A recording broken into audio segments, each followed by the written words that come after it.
Bismillahirrahmanirrahim. Saya tidak perlu membuktikan apapun karena saya hanya penyampai.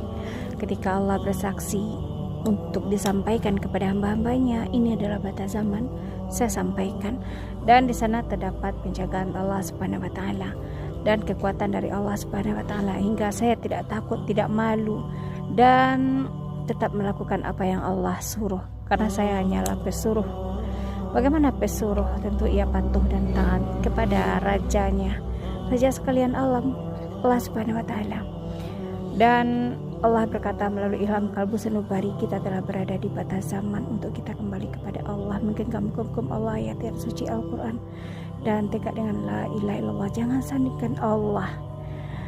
Dan Allah berkata melalui ilham kalbu sanubari, lihatlah bencana akan terjadi di mana-mana.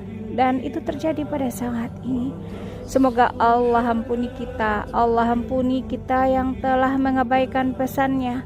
Semoga Allah maafkan kita yang telah mengabaikan pesan Allah Subhanahu wa taala.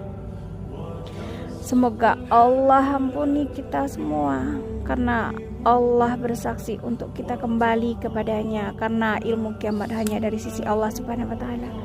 Allah lah yang maha mengetahui di mana batasnya. Ketika Allah bersaksi, itulah batasnya. Dan mengikat diri kita kepada Allah dengan iman kepada Allah, iman kepada hari akhir, melakukan kebajikan, Allah berikan pahala. Ilmu kiamat dari sisi Allah, hanya Allah lah yang maha mengetahui, dan Allah memberikan penjelasan. Tidak ada lagi nabi dan rasul, dan Allah menyebut saksi. Allah berkata melalui ilham kalbu sanubari, bukalah surah Az-Zumar ayat 69, bukalah surah Ghafir ayat 15. Dan ini adalah pesan yang telah Allah tutup. Saya hanya menyampaikan, mengingat dan mengenang, karena ketika Allah tutup pesannya, saya merasa kehilangan.